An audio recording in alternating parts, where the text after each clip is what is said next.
project network ay parang flowchart na nagpapakita ng lahat ng task o gawain na kailangan gawin sa isang project. Ipinapakita rin ito ang tamang pagkakasunod-sunod ng mga gawain para matapos ang project ng maayos. Sa project network, bawat task o activity ay nakakonekta sa ibang task gamit ang lines o arrows. Ibig sabihin nito, makikita kung alin ang dapat mauna at alin ang susunod na gagawin. Halimbawa, may mga gawain na kailangang matapos muna bago magsimula ang next task. Dahil dito, mas madaling makita ng project manager kung paano gagalaw ang buong project mula simula hanggang matapos. Importance of project network. 1. Plan the labor and equipment. Nakakatulong ang project network para ma-plan kung ilang workers at anong equipment ang kailangan sa bawat task. Mas magiging organize ang paggamit ng resources. 2. Improves communication in the team. Dahil nakikita ng buong team ang sequence ng mga gawain, mas nagiging malinaw kung sino ang gagawa at kailan ito gagawin. Kaya mas maayos ang communication. 3. Estimate the duration of the project. Sa project network, pwedeng ma-estimate kung gaano katagal matatapos ang buong project dahil nakalagay ang order at time ng bawat activity. 4. Plan how money will be spent. Nakakatulong din ito para ma-plan ang budget ng project dahil makikita kung saan gagamitin ang pera sa bawat stage ng project. 5. Shows which tasks are important. Pinapakita nito kung alin sa mga task ang pinaka-critical o important para matapos ang project. 6. Identify tasks that cannot be delayed.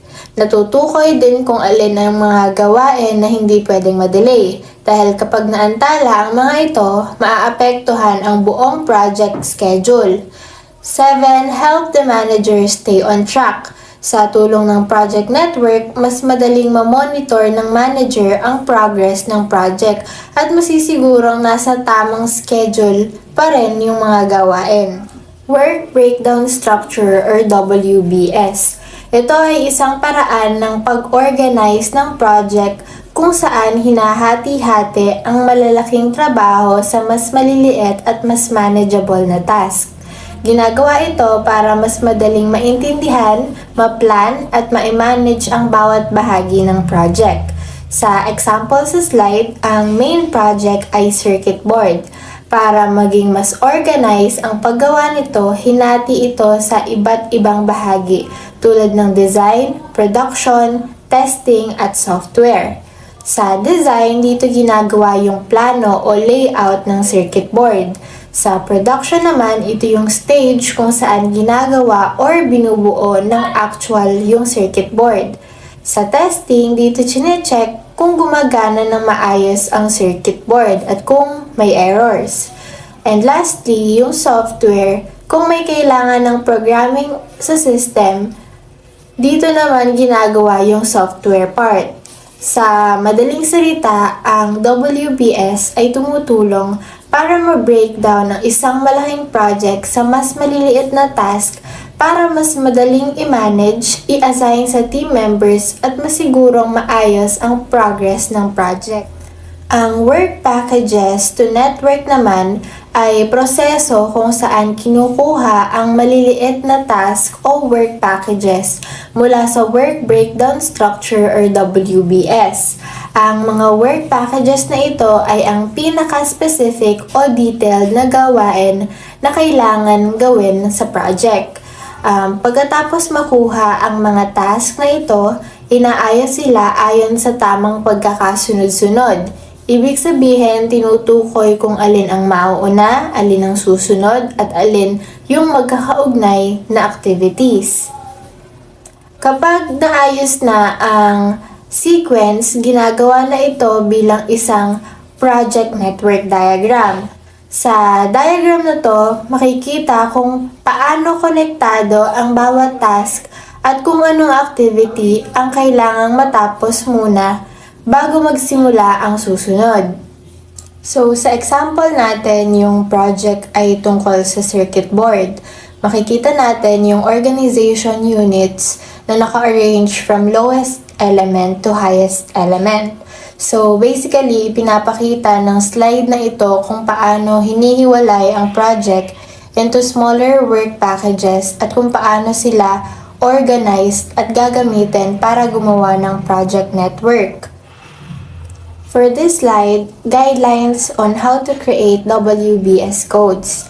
Ang WBS o Work Breakdown Structure Codes ay ginagamit para ma-organize at ma-identify yung bawat part ng project. So, step 1, una bibigyan natin ng number ang buong project. Sa example natin, 1.0 circuit board project yung code ng buong project. Step 2, next, hahatiin natin yung project into major parts. Halimbawa dito ay 1.1 design, susunod yung production, testing, tapos software. Step 3, pagkatapos i-breakdown pa yung major parts into smaller parts. Halimbawa, sa design, may 1.1.1 sa specification. Susunod, documentation. Ang step 4, itutuloy lang natin yung pagbe-breakdown hanggang sa maabot natin yung lowest level kung saan malinaw na kung ano yung specific task na gagawin. So, basically, ang WBS codes ay tumutulong para ma-organize yung project task para mas madaling i-manage at i-track yung progress ng buong project. So, for this slide, alternative coding style naman.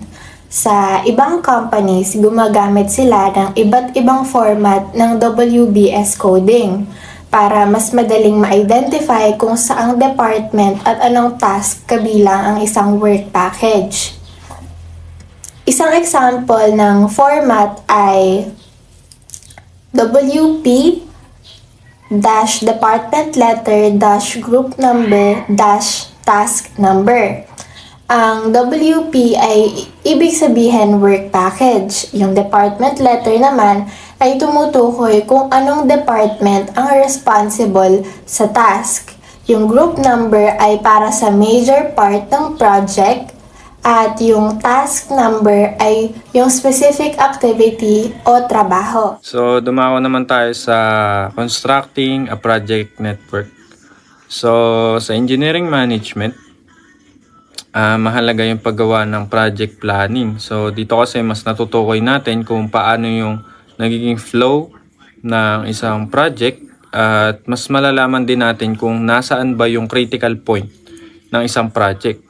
So, before tayo dumako sa paggawa ng mismong project network, kailangan muna nating alamin kung yung mga terminologies o yung mga basic terms.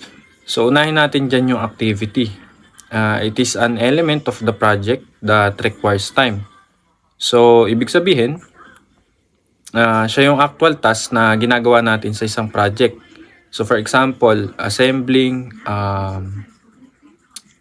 testing, designing, yung mga ganun. Or buying materials, pwede rin yun.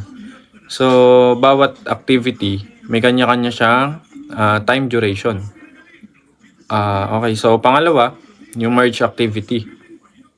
So, it is an activity that has two or more preceding activities. So, ibig sabihin, pag sinabi nating merge activity, meron siyang dalawang o mahigit pa na precedor na activity. So, makikita natin dyan sa sample, si activity D ay may nakasunod sa kanyang activity A and activity B. So, sinasabi rin na ang merge activity ay hindi ka pwedeng mag-start ng activity hanggat hindi mo tapos yung previous na activity. So, para siyang kumbaga requirement siya na kailangan mayari mo muna yung dalawang previous na activity. So, pangatlo ay ang parallel concurrent activities. So, activities that can occur independently and if desired, not at the same time. So, anong ibig sabihin yan? So, kapag sinabi nating parallel, pwede mo siyang gawing sabay or pwede ring hindi. Depende siya sa resources mo. So, let's say, ayan, si activity A, meron siyang dalawang activity na sinusundan, si activity B and activity C. So, after mong mayari si activity A, pwede mo nang simulan either si activity B or si activity C nang sabay o kaya nang pwede mo naman unahin kahit alin lang dyan sa dalawa. So, let's say, kompleto na yung materials mo sa activity B. So, pwede mo na siyang start kahit na hindi pa yari or kahit hindi pa kompleto yung activity C. So, ganon yung sinasabing parallel activities. So, pang-apat ay yung path. It is a sequence of connected, dependent activities. So, pag sinabi nating path, ito lang yung pinakaruta mo from start to finish ng pinaka-project mo or ng mga bawat activities. So, sample, ito yung sample, from A to B and then yung B to C. So, yun yung path, yung direction, kung ano yung mga susundan mong activity. So, panglima ay ang critical path. So, it is the longest path through the activity that allows for the completion of all project-related activities. So, delays on the critical path will delay the completion of the entire project. So, yun yung sinabi lang dyan na any delay na sa critical path ay magdudulot ng pagka-delay sa buong project mo. So, for example, may mga activities ka na nang nakahanda. So, nakaayos na yan sa project network mo. Halimbawa, andyan yung designing, yung inspection, testing, and sama na natin yung pagbibili ng resources. So, let's say, sa pagbili ng resources, doon ka na delay. Expect natin na meron kang 1 day, sabihin ng 1 day na duration time doon. Pero hindi mo na-gather lahat ng materials or mga resources na kailangan mo sa pagbuo ng project within 1 day. So, nag-extend siya ng, let's say, naging 2 days siya. So, madidelay yung buong project mo kasi hindi mo naman din may start yung isang activity hanggat kulang pa yung mga resources na kailangan mo. So, yun yung tinatawag nating critical path. So, siya yung nagkakaroon ng delay. So, siya din yung nagdudulot nga ng pagka-delay sa buong project. Pang-anim ay ang event. So, a point in time when an activity is started or completed and does not consume time. So, ibig sabihin lang yan ng event na yan, ayun, hindi siya nagko-consume ng time. Kumbaga, di ba sa activity, may kanya-kanya siyang duration or time duration. So, dito naman sa event, kumbaga para lang siyang checkpoint. Let's say, nag-start ka sa activity A, dinayari mo si activity A din ng within 30 minutes. So, nayari mo siyang 30 minutes. After mong mayari yon, before ka mag-proceed sa activity, yun na yung tinatawag nating event. So, kumbaga para ka merong break before mong gawin yung kasunod niyang activity. Ito, next naman ay ang burst activity. So, it is an activity that has more than one activity immediately following it. So, kung kanina sa merge activity, yung activity mo ay may nakasunod sa kanya na let's say 2 or more activity. Dito naman, yung activity na current na ginagawa mong activity, may kasunod na siya na mahigit isa na activity. So, hindi mo rin pwede kasing i-start yung mga sinusundan niyang activity hanggat hindi mo pa siya nangyari. Let's say yung activity A, kasunod niyang activity ay si B, C, and D. So, hindi ka pwede mag-start sa activity C or even sa activity D hanggat hindi mo pa natatapos yung activity A. So, yun yung pinagkaiba nila ni burst and then si merge. Si merge, may nakasunod sa kanya na multiple activity Then si burst, may sinusundan siyang multiple activity. So dumako naman tayo sa basic rules to follow in developing project networks. So kapag gumagawa tayo ng project network, so may mga rules tayo na sinusunod or dapat sundin para mas maging tama yung bawat diagram. So una sa ating rule ay ang networks typically flow from left to right. So mas madali natin kasing masusundan yung flow ng isang network project kapag nag-start siya from left to right. So, pangalawa ay activity cannot begin until all preceding connected activities are complete. So, gaya nga ng sabi ko kanina, hindi ka pwede mag-start ng isang activity unless tapos mo na yung preceding activity niya. So, pangatlo ay arrows indicate precedence and flow and can cross over each other. So, arrow yung nagdidictate kung ano nga ba yung kasunod mong activity na kailangan gawin after mayari yung current activity na yun. So, pang-apat, each activity must have a unique identity number that is greater than any of the preceding activities. So, dapat bawat activity, labelan mo siya ng unique na wala siyang kagaya. Let's say, hindi pwedeng mag-label ka ng activity na dalawa na magkamuka. Let's say activity A, dalawa yung activity A mo. So, hindi pwede yun. Mas maganda, bawat activity mo ay magkakaiba para din maiwasan natin yung conflict o yung lito sa pagkakasunod-sunod na activity. So, panglima, looping is not allowed. So, hindi ka pwedeng mag-loop ng activity. So, halimbawa, activity A to activity B, and B to C, and then yung C mo ay babalik sa activity B. So, bawal yun. Kailangan dire-diretso lang yung flow ng activity mo. So, pang-anim, conditional statements are not allowed. So, hindi pwede dito yung term na if this happens. So, yun. Kumbaga, kailangan definite yung sequence mo. Hindi siya pwedeng hindi ka sigurado. Kung kailangan, planado yung bawat magiging galaw mo or magiging kilos mo para sure at wala kayong maging or ma-lessen yung magiging palpak o yung pagkakamali sa project. So, pang-pito, use common start and stop nodes. So, dapat kung saan ka nag-start, doon lang. Hindi ka pa pwedeng gumawa ng another start node mo or start activity mo. So, ganun din sa stop node mo. Kailangan, isa lang yung stop node mo, yung stop activity mo.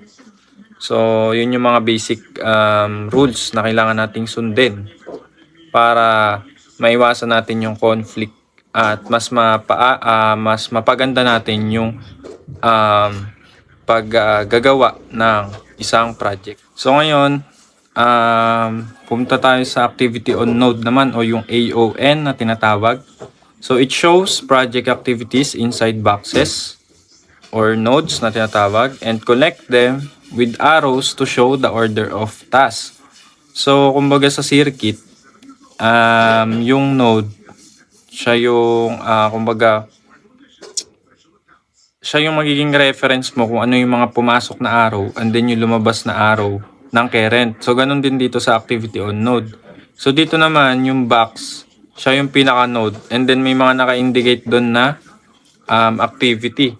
And then, andun din naka-indicate yung arrow kung saan siya papunta na activity. So, ano yung sinusundan niyang activity or ano yung nakasunod sa kanyang activity. Ayan, makikita natin sa mga sample na to para mas maliwanagan tayo kung ano nga ba yung activity on node. So, ayan, A is preceded by nothing. So, ibig sabihin, walang nakasunod sa kanya. So, then B is preceded by A, sinusundan siya ni A. And then C is preceded by B. So, si C ay nakasunod or sinusundan ni activity B. Ito naman ang next sample. Ito yung tinatawag natin na burst activity. So, diba, sabi ko kanina sa burst activity, yung isang activity may nakasunod na sa kanya agad na 2 or more na activity. So ayan, si Y and Z are preceded by X. So si activity activity Y and Z daw ay sinusundan ni activity X. And Y and Z can begin at the same time if you wish. X is a burst activity. So ayan, sabi, si activity Y and Z, pwede mo daw siyang i-start agad. Or ah pwede namang hindi or hindi mo siya pagsabayin. So, kailangan din na mayari mo muna si activity X before mo silang i-start na gawin, si Y and Z. So, ayan, next sample. J, K, and L can all begin at the same time if you wish. But J, K, and L must be completed before M can begin. So, M is a merge activity. So, ayan. So, merge activity ulit. Pag sinabing merge activity, may nakasunod sa kanya na 2 or more activity. So, sabi, si J, K, and L naman, pwede mo daw silang pagsabay-sabayin na gawin. Or pwede rin din naman na hindi. Kaya lang, kailangan mo muna silang mayari before mong i-start si activity M. So, ito pa sumunod na example. Si Z ay preceded by X and Y. So si X and Y naman daw ay sinusundan si activity Z. And si AA is preceded by X and Y. So ganun din, sinusundan din ni X and Y si AA. So makikita natin sa sample na to yung pangatlong rule na sinabi ko, which is yung arrow, ini-indicate niya kung ano yung kasunod na activity. And then sabi pa doon na yung activity ay yung arrow ay pwedeng mag-cross to each other. So, ito yung good example.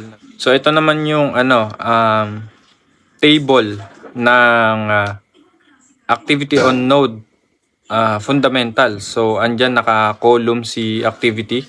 So, lahat ng label andyan. So, bawat label pala. So, let's say si activity A. And pasok din, andyan yung nakahanay sa kanya yung description niya, yung preceding activity niya, and then yung activity time niya, yung importante para malaman natin kung ano yung magiging exact time na kailangan nating mayari yun. So, ayan, si A, B, C, D, and so on. So, bawat activity, may kanya-kanya yung description at preceded activity. Ganon din sa activity time. So, kung kanina ay table, ito naman yung pinaka-chart niya. So, mas malinaw yan. Makikita nyo kung paano mag-construct ng project network. So, andyan yung activity. Naka-label dyan yung description, yung time, at yung mga arrow. Siya yung i-indicate kung ano yung dapat na sundan o yung kasunod niya na activity. So, ayan, makikita nyo din yung rule na kung saan lang nag-start, doon lang. Si activity A lang. Then, activity A lang dapat yung start. So, yung stop node niya ay si activity age. And then, bawal din mag-loop. So, dito sa chart natin, wala tayong makikita dyan na activity na bumalik sa previous na activity. So, kailangan dire-diretso. So, ayan, from left to right. So, makikita natin yung merge activity, kung sino yung merge, kung sino yung burst, and then yung bawat path ng kanya-kanyang activity. So, ayan. Network information. When we say network information, it pertains to all the data and details used to create a project network diagram.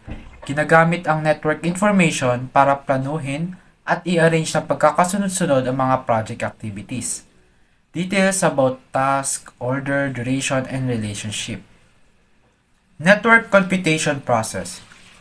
Now, we are going to calculate the project duration and hanapin natin yung critical path using the network diagram. So, bakit nga ba importante si network diagram? Dito, malalaman natin kung gaano katagal matatapos ang buong project at kung alin sa mga activities ang pinaka-importanting hindi dapat ma-delay. Sa network diagram, inilalagay ang lahat ng task or activities ng project, ang kanilang sequence at ang duration ng bawat isa. Dito meron tayong tinatawag na forward pass, backward pass, at saka free slack or float. Kapag forward pass, meron ditong early start at early finish. Kapag backward pass, late start at late finish. Kapag free slack or float naman, dito malalaman natin yung duration kung gaano katagal natin pwedeng i-delay yung activity. Process of calculating the early start and early finish of activities. Mag-start tayo dun sa first activity, mag-move forward through the network at gagamitin natin yung formula na ES plus duration is equals to EF. Kapag sinabing ES, that's early start, at kapag ibig sabihin naman ng EF, that's early finish. So yung forward pass, ginagamit natin siya para malaman yung duration kung saan pwede, yung duration or kung gaano katagal natin pwedeng simulan or pwedeng tapusin yung isang activity. The early finish of one activity becomes the early start of the next. Kapag yung activity or yung activity pagkatapos ng previous one is a merge activity, then the largest EF or early finish of all preceding activities is selected. So pipili natin yung mas mataas yung value or mas mataas yung number ng early finish. So malalaman natin yan pagdating natin doon sa network diagram. Ito yung legend na gagamitin natin. Yung nakikita nyo doon sa top right, top right, that's EF or early finish. Doon naman sa top left, that's ES or early start. Ang ibig sabihin ng ID, that's identification number, or kung paano mo i-identify yung activity. Kahit pwede kang gumamit dyan ng code katulad na discuss kanina. Tapos yung DUR naman, that's duration. So, yan yung gagamit nating legend. So, ito yung example ng network diagram. Katulad na pinakita kanina ng previous reporter. Ngayon, sisimulan natin doon sa node A. Ang title niya is Application Approved at makikita nyo yung early start na 0 at early finish na 5. Tingnan natin kung anong mangyayari. Okay. Ayan. Ngayon, nakita nyo yung sumunod na diagram sa kanya is merong 5B20. Or so do sa node B, that's construction plan, yung early start natin is naging 5 and yung early finish is naging 20. So katulad nga na sinabi ko kanina, kung yung early finish ng isang previous activity, yun yung maging early start ng susunod na activity. So ganoon din dun sa node C, yung sa traffic study, kung saan yung 5 is yung early finish ng application approved, or sa node A is naging early start ng node C. At yung early finish naman natin is naging 15. So paano ba nakuha yung 15, yung 20, tapos yung 10? Dito, pag-a-addin lang natin yung early start plus yung duration. Bawa, doon sa node B, 5 plus 15 is equals to 20. Sa node C naman, 5 plus 10 is equals to 15. Sa node D naman is 5 plus 5 is equals to 10. So, ganun lang siya kadali. And, next natin.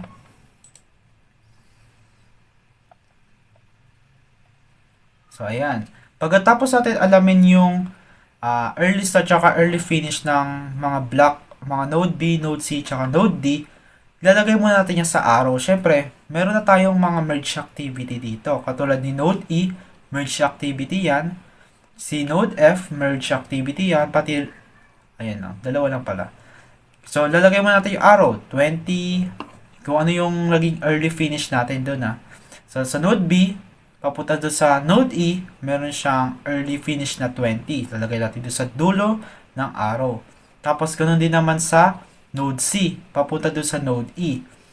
Meron tayong 15 na early finish. Ganoon din sa node C to F, 15. Node B to F, 20. Node D to F, that's 10. Next step natin ay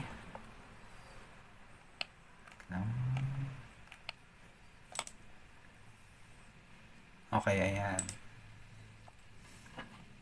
So, una, para malaman natin kung ano ipipili natin doon sa mga number na yon or sa number ng mga early finish, kailangan alamin natin kung ano yung pinakamataas na value. Dito sa node F, so nakita nyo na meron tayong 20, 15, tsaka 10 galing doon sa early finish ng mga previous node.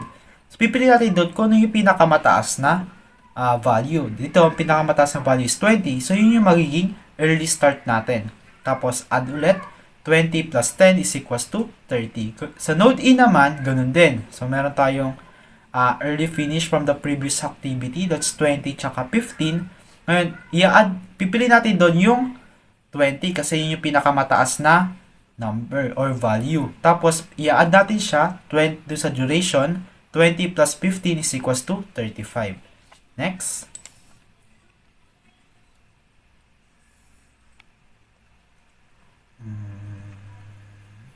Okay, ayan. So, bago tayo mag-proceed do sa node H, kailangan tapusin muna natin yung node G. So, kailangan kompletuhin muna natin yung mga node na yon bago tayo pumunta sa node H. Okay? So, doon sa node G, so kung ano yung early finish ng node F, yun yung maging early start ng node G. That is 30. Tapos, 30 plus 170 is equals to 200. So, kailangan, ang rule lang natin dito, kailangan tapusin muna natin lahat ng node na lahat ng mga node or lahat ng activities bago natin simulan yung H. Tapusin muna natin yung E tsaka G bago natin simulan yung H. Next. Okay. Lalagay muna natin yung arrow again because node H is a merge activity. So, meron tayong early finish na 35 tsaka 200. Ang magiging early start natin dyan ay yung 200 of course kasi mas mataas yung value niya. Then, 200 plus 35 is equals to 235. So, ganun lang kadali yung forward pass. Backward pass, the process of calculating the late start and late finish of activities. Dito, mag-start tayo from the final activity. Magsisimula tayo sa dulo, then move backward through the network hanggang sa makarating tayo dun sa pinaka-start ng activity natin. At ang gagamitan ng formula ay LF minus duration is equals to LS. LF means late finish and LS means late start. Dito sa backward pass, ginagamit natin siya para malaman yung pinakahuling oras kung kailan pwede magsimula o matapos ang bawat activity nang hindi na de-delay ang buong project. So, the late finish of a preceding activity depends on the late start of the next activity. Dito, ang lagi natin titignan is yung late finish ng naunang activity. Tapos, yun yung magiging late start natin. So, baliktad naman dito sa backward pass. If the next succeeding activity is a burst activity, kapag daw yung susunod na activity ay burst activity, ibig sabihin, pipili natin yung pinaka malit yung value or smallest late finish dun sa mga naunang activity. Yun na yung backward pass. Ito yung legend na gagamitin natin. Dito sa pinaka bottom right, merong LF. LF means late finish. Tapos sa bottom left, that's LS or late start. So, yung ID tsaka duration or yung DUR is ganun lang din dun sa forward pass.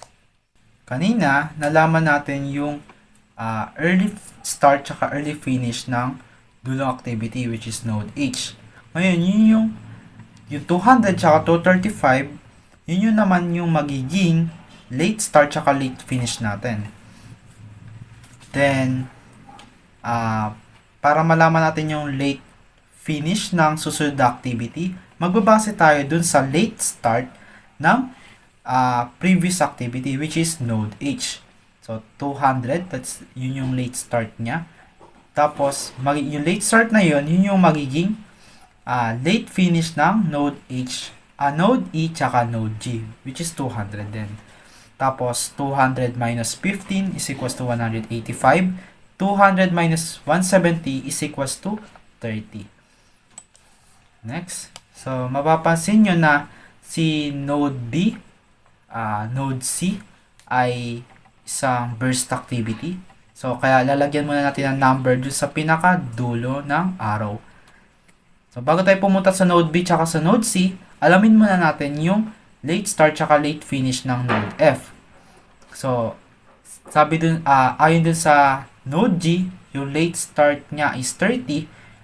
Yung 30 na yun din yung magiging late finish ng node F. Kaya 30 din. Okay, kaya 30 minus 10 is equals to 20. Tapos, sulat din natin sa dulo ng arrow, papunta dun sa node C, node B, tsaka node D, yung 20. Dahil si node B, tsaka si node C, tsaka si node D ay burst activity. So, nasulat na natin. Then, alamin naman natin yung pinaka mababang value. Pipili natin dun sa dalawa na yun, or pipili natin dun sa galing dun sa previous activity. Mamimili tayo kung ano yung pinakamababang value dun. So, dito, papuntang dun sa node B, meron tayong 185 tsaka 20. So, pipili natin si 20 kasi yun yung pinakamababang value. Ganun din sa node C, which is 20.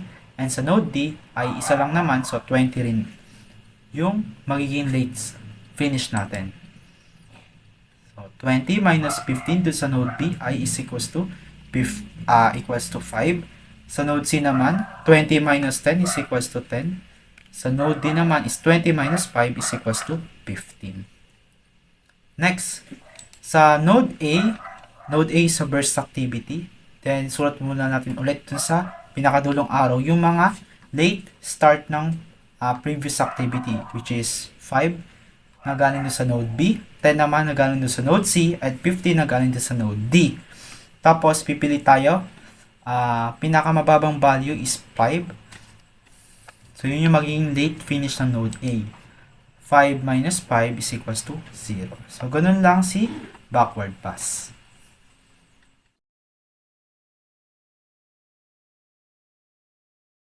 So, ito yung magiging legend natin. Gagamitin na natin lahat. Although, hindi naman dyan magagamit si LS tsaka si LF. Ang titignan lang naman natin si ES tsaka si EF. So, tapos yung SL naman, alam na natin yung ibig sabihin yan, that is lock. So, mapapansin nyo na lahat is kasama na yung mga ginamit natin sa forward tsaka backward pass ay nakalagay. Pero magagamit lang naman natin dyan is yung early start tsaka early finish ng isang activity. So, punta tayo sa node A. So, yung node A, papunta sa node C, tama? Papunta rin siya sa node B tsaka sa node D. Ayun, ang titignan na total, pare-paras lang naman sila ng late start.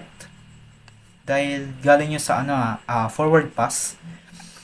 Yun na yung magiging late start natin ng pangkabuuan. So, tapos, ima-minus lang natin yung 5 na yon dun sa early finish ng node A. Katulad ng sinabi kanina, early start ng succeeding activity minus early finish ng previous activity. So, 5 minus 5 is equals to 0. Yun yung slack natin. Next.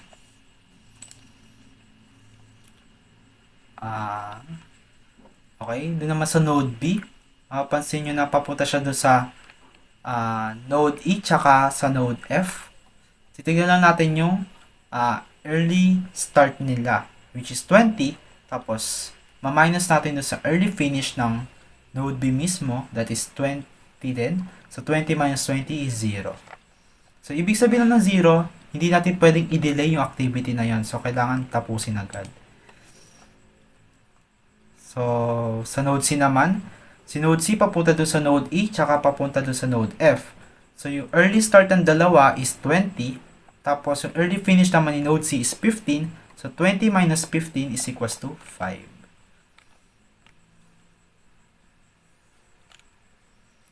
Next, si node D naman. Si node D papunta sa node F. So, ang early start ni node F ay 20. Ang early finish naman ni node D is 10. So, 20 minus 10 is equals to 5. 20 minus 10 is equals to 10. Yun yung magiging slack natin. Next, papunta naman sa node F. Si node F ay papunta sa node G. Tama? So, 30 minus 30 is equals to 0. Next, si node E naman ay papunta doon sa node H. Tama? So, 200 minus 35 is equals to 165. Si node G naman ay 200 galing dun sa node H minus 200 dun sa node G is equals to 0. And lastly, malamang yung pinakadulo nating activity, yung slack niya is laging 0. Always naman. Hindi natin pwedeng delay yung pinaka-last na activity.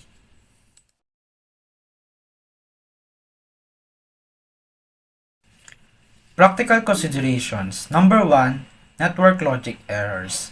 It happens when there are mistakes in the sequence or relationship of activities in a project network.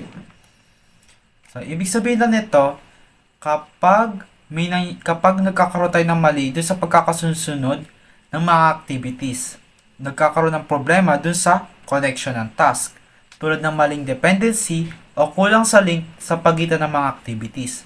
So, kapag nagkakaroon tayo ng network logic errors, namamali tayo ng computation ng forward pass, backward pass, tsaka slack. At nahihirapan tayong malaman yung critical path natin. So, halimbawa nito, kapag isang activity ay dapat matapos muna bago magsimula ang susunod na task, pero hindi ito nailagay dun sa diagram. Kaya nagkaroon tayo ng logic error sa network. Next, an activity depends on another task that does not exist. So, dito, kapag yung activity na nakalagay na may predecessor or dependency pero ang task na yun ay hindi naman nakalista o wala dun sa network. So dito namamali yung pagkakasunod-sunod or yung sequence ng activities natin. Tapos circular dependency, example nito is yung halimbawa, si node A, kapag natapos natin siya, pupunta siya sa node B. Kapag natapos natin si node B, pupunta siya sa node C. Pero kapag natapos na yung node C, halimbawa, nahirapan ako sa node C, tapos babalik ka ulit sa node A, yun yung tinatawag na network circular dependency. Bawal kang bumalik dun sa previous activity. Kailangan sunod-sunod dapat. Number 2, activity numbering. So dito, nagbibigay tayo ng unique numbers or codes kada isang activity. So, katulad ng ginawa natin kanina, dun sa ID or sa identification code or identification number, ang nilagay natin is letters. Pwede naman tayo maglagay ng ibang code dun, so para mapadali yung trabaho natin. So, next, easily identify activities. So, katulad na sinabi ko kanina, mas madali natin malalaman kung ano yung activities na tinutukoy dun.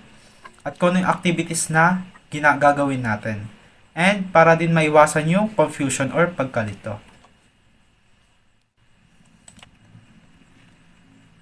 Use of computers to develop networks. Dito, gumagamit tayo ng computers or coding, pwede rin yun, para mapabilis tayo ng pag-compute ng forward pass, backward pass, tsaka free slack. At para mabilis natin ma-identify yung critical path na magagamit natin sa pag-handle ng large and complex projects. Number 4 is calendar dates. Dito nag-assign tayo ng actual dates like March 1, March 10 to project activities instead of just duration. So, importante yung pagiging specific dun sa project network. So, hindi dapat tayo naglalagay ng halimbawa, day 1 to day 5, hindi dapat ganun. So, dapat actual dates mismo para natatrack natin mismo yung project natin. Multiple starts. This happens when 2 or more activities can begin at the same time because they are independent. So, may mga ganyang activity kung saan pwede nating simulan ng sabay or pwede nating unahin yung isa bago yung isa. So, example nito is yung pag-order ng materials tsaka yung site inspection. So, pwede sila magsimula both at day 0. Lastly, number 6, multiple projects. Managing several projects at the same time. Dito kailangan ng careful planning or maayos sa pagpaplano para ma-avoid yung resource conflicts. Kailangan ng maiging pagmamonitor at pagkontrol ng oras, tao, tsaka budget. Dito, kailangan prioritize yung importanteng task, i-balance yung workload, at patayan yung schedule ng bawat project para maiwasan yung delay or maiwasan yung conflict dun sa resources.